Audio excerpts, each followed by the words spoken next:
কিসের মতন ভেজে রেখে দিয়েছে মানে অনেক দিন আগে।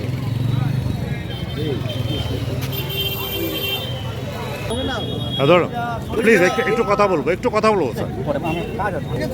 জাস্ট আপনি মানে কি কারণে আপনারা কি দেখছেন? ইন্সপেকশন চলেই সবসময় আমাদের, আমরা যেগুলো আনহাইজেনিক সেগুলোকে আমরা দেখছি এবং তাদের লিগাল অ্যাকশন নিচ্ছি তাদের বিরুদ্ধে। কৃষ্ণনগর শহর টাউনের মধ্যে অনেক অভিযোগ ছিল, তার প্রেক্ষিতে আমাদের ইন্সপেকশন চলে এরকম। স্যার আপনার নাম স্যার? আমরা ওটাকে নোটিশ দিয়েছি অলরেডি। বাদ বাকি কথা পরে বলবো, আমার পরে।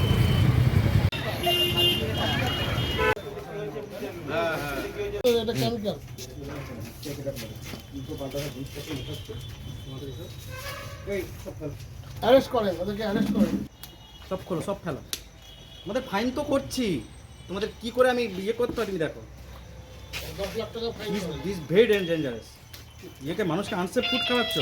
ডিএম অফিস যাবে, ডিএমসি যখন ফাইনটা করবে আমি যা করে বুঝে নেবো কি কোন উকিল আছে ধরে আনবে।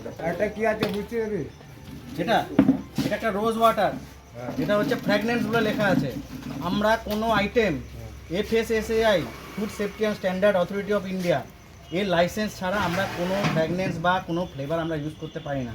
এখানে কোথাও FSSAI লাইসেন্স নাম্বার লেখা আছে কিনা দেখুন। কি করছো তুমি? সেটা আমি জানতে পারলে আমি ঠিক করব। হ্যাঁ, এটা নকল কি আছে?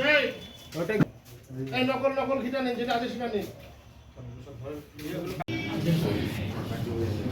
ফেক লাইসেন্স ইউজ করছো? দুজনকে নিয়ে যাই, কেস করে দেব। ফেক লাইসেন্সই নাই, তোমাদেরকে যা খাওয়াচ্ছে সবই বাসি পচা।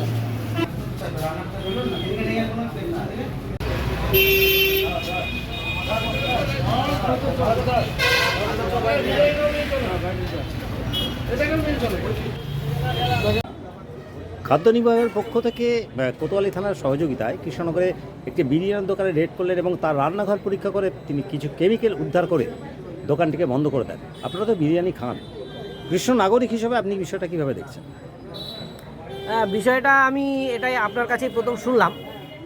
আমি শুনে খুবই আশ্চর্যান্বিত হচ্ছি যে কৃষ্ণনগরের এইরকম একটা হার্ট অফ দ্য সিটি, এরকম একটা মূল জায়গায় এরকম একটা নাম করা বিরিয়ানির দোকান বা খাবারের দোকান যাই বলি আমি, সেই দোকানে এইরকমভাবে যদি নিষিদ্ধ যে রং এগুলো যদি ব্যবহার করা হয় খাবারে, তাহলে সেটা তো একটা মারাত্মক ব্যাপার। মানে এটা সত্যিই একটা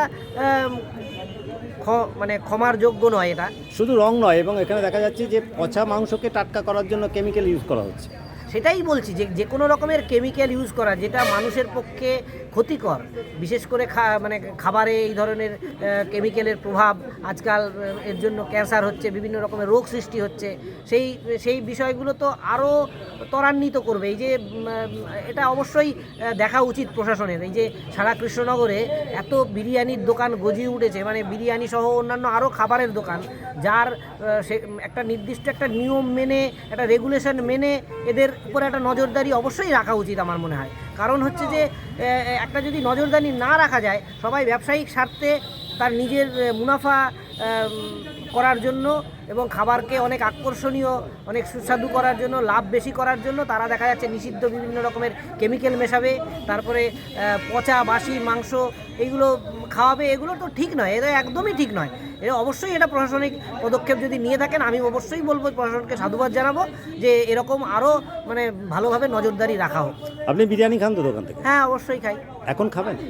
না এখন খাবো না, কারণ হচ্ছে যে বুঝে শুনে খেতে হবে। এই ধরনের একটা যখনই বেরোবে তখনই তো মনের মধ্যে একটা প্রভাব একটা এর পড়বেই স্বাভাবিকভাবে, যে কি জানি এরকম করছে।